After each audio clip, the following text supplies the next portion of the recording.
We reject, we resist Sharia, and that's what we're about. Most of it is hidden because it's fear. It's the terror of leaving Islam. You have the right to choose any religion you want, and also no religion. If Islam had got rid of the apostasy laws, it would have collapsed. If you can just get him in court, that's a win, regardless of the result. Hi, everybody, and welcome back to Nick Talks. This episode's returning guest is a gentleman you may have watched about a week, 10 days ago. A gentleman who was almost killed with pickaxe handles for leaving the religion of Islam, and that's Nisar Hussain. And today he's brought his very good friend along, Neil Petrie, and we're going to be discussing a new campaign. It's not a new campaign for them, but it's a new campaign for my channel, and we'll be discussing what they're looking into.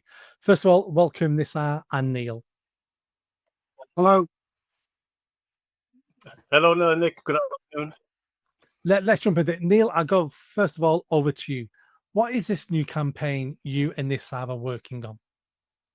Well, as Nisar is an ex-Muslim and apostate, from Islam, it's about really trying to see reform for those people who are under Islamic law codes, all of them, sentenced to death because they are sentenced to death for leaving Islam.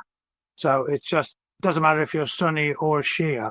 So it's really about trying to see that those law codes are reformed so that these people, like Nisar, are not forced out of their community in the West or killed or, certainly sentenced to death. It's 11 Muslim countries around the world have a death sentence, for leaving Islam, openly stated.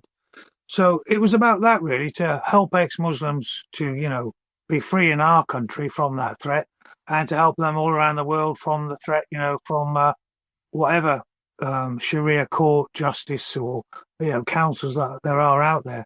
So that is the plan. But it does mean that, there are issues with regards to what happens to Muslims in these countries and, without reform. So, yeah, that's the big issue.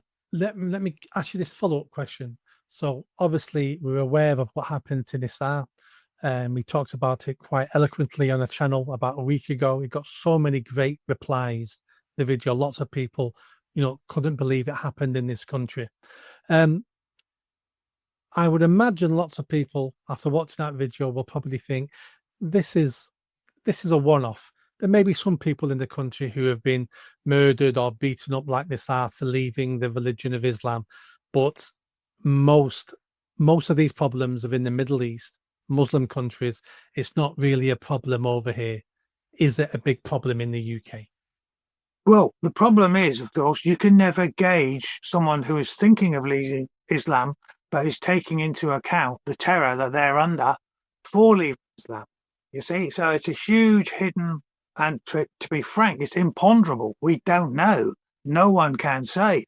But what we do know is there are many people like that, and you will find almost a lot of public figures, I believe, are also, they might not consider themselves as full apostates because they daren't, and you hear of even women like that. Is it Lunda or some lady I've seen recently? And she's been under threat simply for basically, expressing what would be termed, you see, by many Muslims in Sharia councils and courts around the world as being an apostate type, someone who is not happy with all of the restrictions that there are within Islam. So you can be targeted as an apostate, even though you might, consider yourself a Muslim still, let alone ones who are wanting to leave but are, stuck in it because of family, because of, everything they do in their lives is tied into that community. So, yeah, there have been killings, obviously. There are the honor killings, which include the fact that these women are moving away from Islam. There are, in Europe, there's the same thing goes on, exactly the same. We know French people are in the same boat, exactly. So, yeah, no, it's across Europe. In the United States, you have the same thing. But most of it is hidden because it's fear. It's the terror of leaving Islam. And Nisar has been extremely brave, which is why he always gets this, response, because he's the brave guy who steps up, says no, and, because he's a Briton, born in Birmingham, and he stood out for our values. Yet he's the one who will be chased around by, lefties and called a fascist. Yeah, yeah. Well, I'll go to Nissan now, but before that, with the lady you mentioned, Lubna, I've had her on my channel several times. Hers hers is a very sad case. She's not an apostate because she's a practicing Muslim. What they don't like about her is she's very critical of different people's cultures. I don't think she even criticizes Islam. She criticizes people's culture, especially the Pakistani community, because that's where she comes from. And for that, she's had death threats. For that, she's had to flee her home with her children just for criticizing her community's culture. So there is violence within this community, within this religion. Nisal, let me move to you for a moment. Neil mentioned a really good point about there'll be people who see themselves as apostates, people who may come across as Muslim but are not Muslims. They don't go to the mosque. They might not even believe in God, but they tell no one and still pretend to be a Muslim because they're scared of being murdered. Does that ring true to you and the people you know? Yeah, they're definitely scared of dire consequences. I could give you all sorts of analogies, Nick. Actually, I know of ex-Muslims. I know of a particular lady, actually, who came to the fold of Christianity, rejected Islam. Her husband divorced her, okay, outright, in a batter of an eyelid. The boys were taken off her, again through fear, peer pressure, and of course, fear of losing one's life. She relented, but thankfully it ended well some years later, where both the boys did come and live with the mother of their own volition. Look, what we went through for nearly 2 decades over 2 addresses in Bradford, this is all designed terror. So we suffered acts of terrorism and terror itself, and actually on a daily basis, under the noses of Bradford, the disgraceful, appalling Bradford police, who cared little for our lives. All they were concerned about is trying to prevent some kind of religious war. In their puny understanding of this, they refused to accept apostasy, and so they literally threw us to the wolves, actually. And I would go further. They signed my death warrant. Okay, and so it's designed and carried out in a fashion to, one, bring you back to the fold of Islam, for you to recant your Christian faith. They especially hate the fact that you've become a Christian. Had I said I was an atheist, agnostic, I don't feel, Nick, we would have been bothered, really. They would have done their best to, the Ummah, the Muslim Brotherhood, and these lot that go around Dawa mission from the mosque, and a few bearded fellows would have come knock on my door, as they were doing, and trying to win me back to Islam. Okay. And so if they can't then win you back, then of course all hell breaks loose. It's at your doorstep, around your home. Forget this notion the British man's home is his castle. That doesn't enter the equation and in their minds. And of course, it's also designed for others who are contemplating, in questioning, and possibly leaving this 7th century Arabian cultural imperialistic religion, and that's what it is, and a death cult. Actually, not implying that all Muslims want to use terror and such like, but this is what it is, that it keeps the rest of the Ummah, the Muslim Brotherhood, the community, in check. And if I may just encapsulate, Nick, I think it's important and thank you for, and I'm really humble and touched by some of the positive reviews. I need to go away and read them, actually. I should do that, actually. And so what is Islam, if I can define it? Islamism, Muslims and Islamists. Islam is a set of religious beliefs, okay? Muslims are the people who follow that religion within Islam, is a minority view, which is known by a variety of terms, including Islamic fundamentalism, political Islam, and Islamism per se. It's the view of Islam as a comprehensive political ideology, okay, that aims at establishing an Islamic state under Sharia law by various means necessary. And of course, violence is at the top of the list. Did you know there's 47,000 terror-related, Islamic terror-related incidents since Twin Towers over 70 countries? One can easily look these up on a daily basis and such like. Over 47,000 Islamic terror-related attacks since the Twin Towers, 9/11. And our government and the Western governments are skirting around these things, actually. But this is the reality. Let me ask you this question. So you found yourself in this horrendous situation. You have the right to choose any religion you want, and also no religion you want, especially in the West, in this country. That's your right, regardless of what other people think. Is your campaign now, is it about forcing the state to uphold your rights and uphold the laws that already exist, or do you need new laws creating to protect you and people like you? So was you let down with existing laws, or do you need new laws to protect you, or is it a mixture of both? Well, Nick, they would say they have the hate crime legislation, which includes apostasy. And I'm happy to report some years ago did have a meeting with my good friend Wilson Chowdhury of the Pakistani Christian Association. So we met Karen something or other. She was the Under Secretary for State, actually. And so we went along. Her surname will come to me in a second, but we met with her personally. And we said, look, apostasy, you have to, so they seem to have listened. Whether they took note of it, I don't know. She herself, this was going back several years ago. So apostasy would be included, or is now, but it's certainly not way up there. And I'm sure Neil would add to that. Neil, if we can go to you, if you can expand on that point. Yeah, well, apostasy, is it's not understood by many people. People don't even know what the word is often. This is one of the issues that you've got. But it means leaving your religion. And as we said, it doesn't matter in most religions except personally.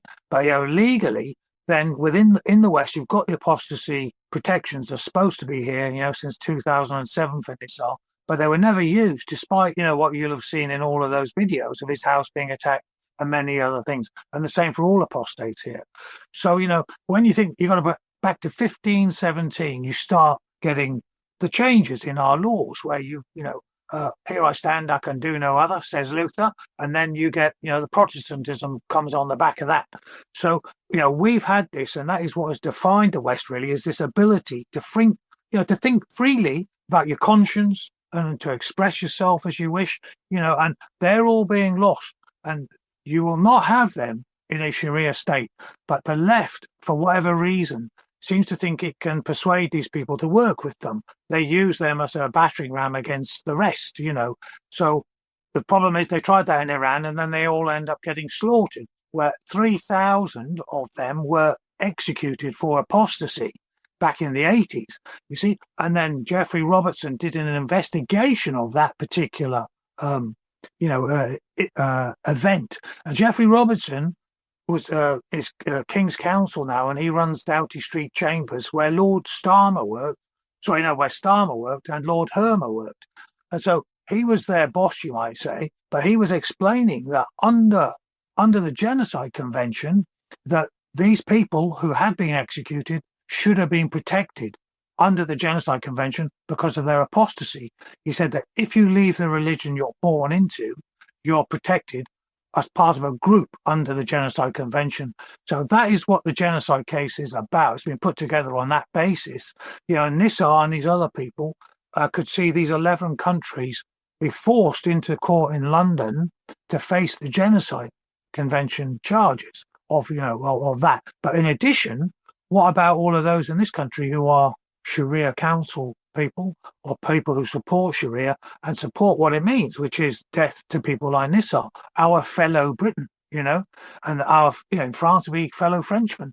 So across the West, this is the issue, you know. And as an ex-military guy, I saw Nisar being interviewed, you know, by it was Tommy Robinson, in fact, and that's how we got in touch. And you know, I just thought, well, he should be free to do this stuff. And that's what I think, you know, the whole of the West thinks, but they don't know about this. But, you know, as I said, Jeffrey Robertson has made it quite clear that that is the case. And that's Yusuf al-Qaradawi said back quite a few years ago now. He was the kind of iconic leader of the Muslim Brotherhood long ago. He said, if Islam had got rid of the apostasy laws, it would have collapsed. It wouldn't exist today. They see it. They see the problem. They see the problem, but the West doesn't understand that it's, you know, it's terminal for Nisar. So that's where we're at. So the campaign, they can find it on the legalizeapostasy.com website, and there's information there, and they can download things. But it just explains that this is a legal case, and that, you know, he's not being protected under the current laws by Labour or Conservative or Lib Dems. It doesn't matter, and none of them protected him or the others. And it's only, you know, with taking on these people using the Genocide Convention that he may get protection. That's the thinking anyway. So let's move on to what you and Nisar are doing now. What's this campaign you're running? Are you looking at setting up self-help groups? Are you looking at being a lobby arm, lobbying government? What exactly are you and Nisar trying to achieve now for the UK?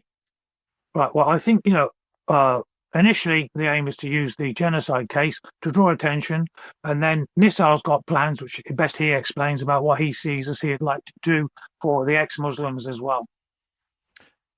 Nisar, over to you. Yes, sir. Yeah, actually, Nick, we've wanted to raise a charity for ex-Muslims in support of ex-Muslims. So it's going to be set up by ex-Muslims for ex-Muslims. There is the Council of Ex-Muslims, actually, and the lady's name escapes me. Actually, I contacted her when we first landed in the safe house after we were evacuated by 10 armed police from Bradford back in November of 2016. And I contacted this lady and I said, listen, my daughter has been to one of your forums and such like, and I'd like to meet up with you and discuss the way forward and see if I can be of support and you can support me, actually. I have to confess, Nick, I was very disappointed. She, ex-Muslim Iranian, again, forgive me, her name eludes me, but you can easily look it up, you know, ex-Muslims have written. And the Council of Ex-Muslims, rather. And she said to me, in a matter of words, that she's a staunch atheist. Fully respect that, each to their own. But she took offense at me being an ex-Muslim Christian. But what she fails to understand with all of her support mechanisms and all the rest of it, so she's not lacking support, and she has these wonderful academics who are ex-Muslim and you know, and has all this financial support and such like, is that regardless of whether she's an atheist and I'm an ex-Muslim of another faith, we are all under the kosh of apostasy. And if I can quote the hadith by Sahih al-Bukhari 9 verse 5, quoting Muhammad, if anybody leaves his religion, kill them. So it doesn't differentiate between myself as a Christian convert ex-Muslim and this lady and all her bunch of ex-Muslims that she's supporting who are atheists, agnostics. So the fallout of leaving my home, being forced out, evacuated, not only my home for the second time, but out of the city itself. You appreciate the fallout has been immense. I've had to carry a young family. Some of the kids were pulled out of their schools, crying and weeping on the day that 10 armed police came crashing through the back door and the front door and telling me that they couldn't leave me out of their sight, that basically I was not free to walk away and do what I wanted. And that's when the day we left Bradford. So the consequences have been massive for us as a family. And then the fallout of losing your home, then trying to pick up the pieces of your life, and then trying to emotionally support your children somewhere at university. Honestly, I could be here till sort of midnight trying to express to you the ramifications of that. So before you know it, 9 years now, thankfully we're in a good place, we're in a safe place, we're in a better place, but obviously you're still having to deal with all sorts of emotions and things, and of course children's lives. But so time is coming now where I want to now get a charity going in support of ex-Muslims, which I think will be a huge plus, because the ex-Muslim has nowhere to turn to, Nick. We were completely isolated in church for years. As you've heard me say previously, 4 ex-bishops of Bradford retired on their lovely fat pension, not a care in the world, turned their backs on us, actually, on the basis of interfaith, ecumenicalism, and the most fundamental thing in their minds was Muslim dialogue and friendship. We mustn't lose our Muslim wonderful friendship, regardless of the cost to our lives and our British way of life being ripped apart. Okay, so this is where we're at. We, as Neil has quite rightly expressed concerning the genocide case that we are trying to get it up and going. It has been submitted to some leading solicitors, and I'm happy for Neil to elaborate on that a bit more.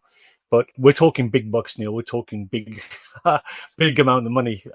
It's lodged with them, but it's just about now raising the funds to get that case and basically lawfully bringing them to book. These 11 murderous Islamic nations which prescribe very openly the death sentence for an ex-Muslim, okay, which Britain and the West have dealings with, give foreign aid to.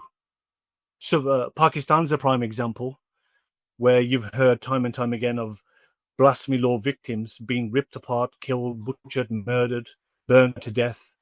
Okay, yet this country's funding through foreign aid, what, £300-400 million a year? And yet, is there nobody that can turn around and stipulate the fact, well, hold on, what about your human rights record? Saudi Arabia, so just to give you an example of these dirty dealings our country is doing with these murderous countries, these nations, Islamic nations, without any repercussion. Neil, can you give us more information about the papers you've served and the legal side of it? What's holding you back apart from money? Obviously, it's going to take a lot of money. Can you go into that a bit more detail? Yeah, the document was prepared. It went through a former, Islamic jurist, and it went through an American lawyer as well. So it was then forwarded on to a group in London they've recently won a case against Jerry Adams in London, and that was crowdfunded by 3 veterans, in fact, funnily enough, and they won the case against him. So it's a simple document. These things are, they prefer it if it's simple, but they've looked at it. They said, yeah, we need to do a full analysis, strategic analysis is what is the best way to take it forward in the courts. But they did say that easiest is probably going to be to do it in London, where they can try you in absentia for crimes, a criminal event. And of course, genocide is the worst crime that there is. So they can take these 11 countries, to court in London, and the quote basically is it's anything between 42 and 50,000 pounds to get this whole thing reviewed, prepared, go through a top barrister to sign it all off, and then it's into a court action. So hopefully that's the plan. So and then it will go into even more money. But basically, there is on the website there is a GoFundMe link on the page talking about the genocide case.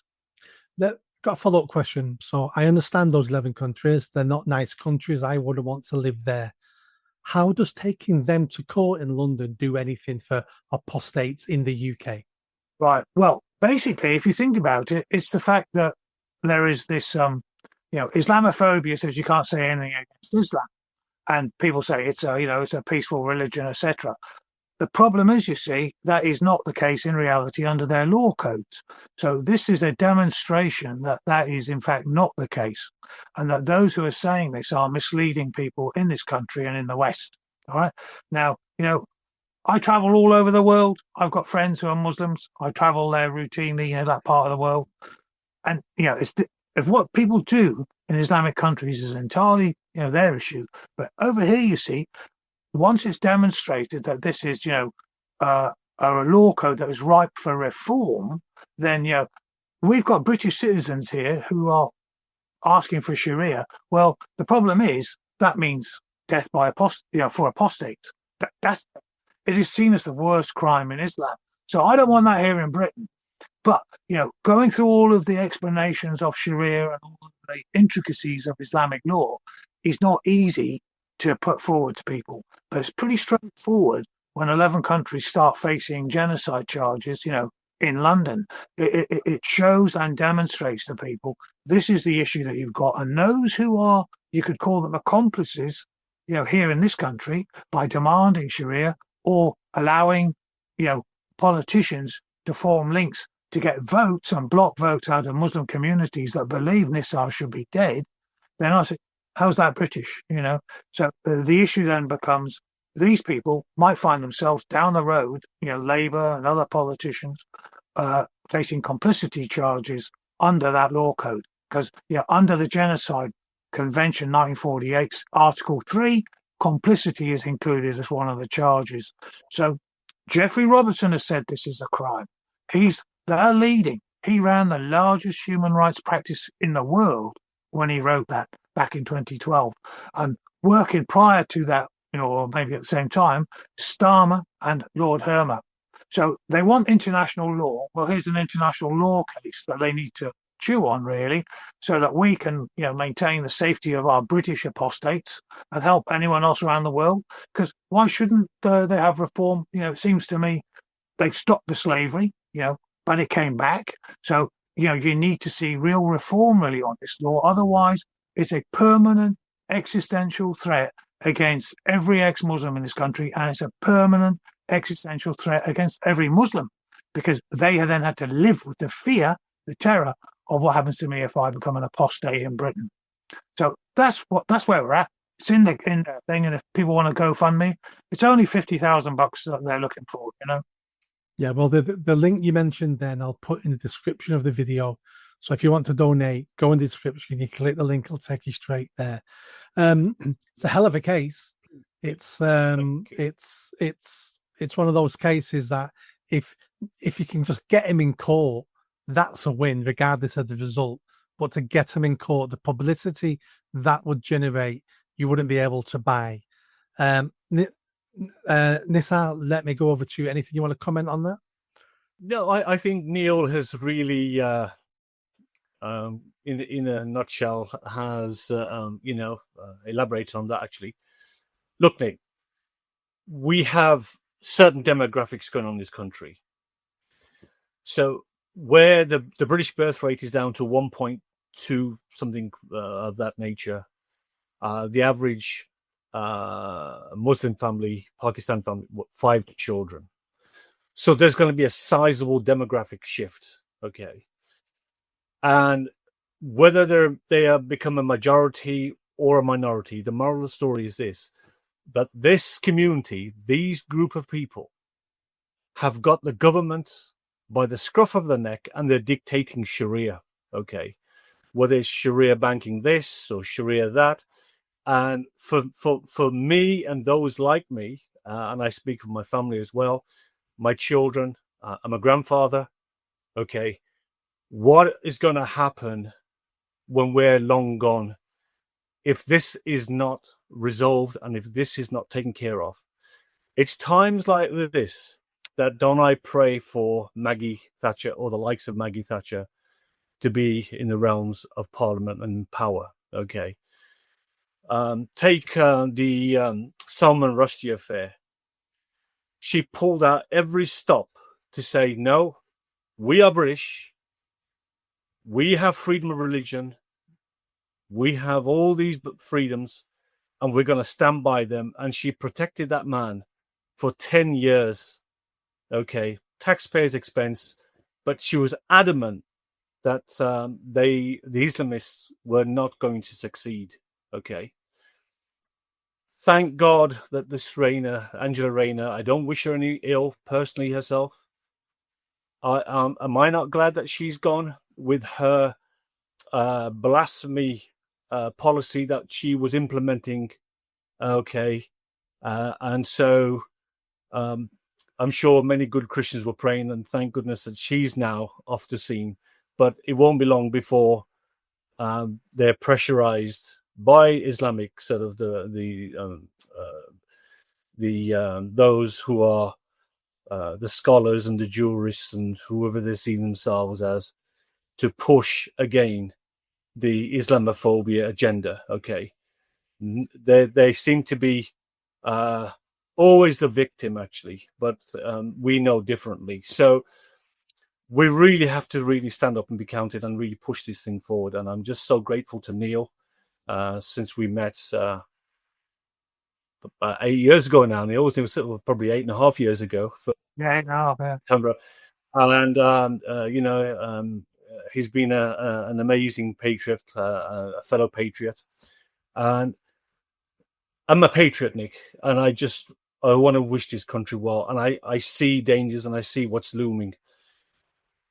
Oftentimes, my own children say, "Dad, why are you doing this?" But it's for the love of country, And I'm really glad that people now, the British people, are getting this now. They're getting to understand what this threat on our door is all about, and I can't wait for them to fully wake up, smell the coffee, and really get behind us, actually, and get behind ex-Muslims and really say, no, we resist Sharia, and that's what we're about, Nick.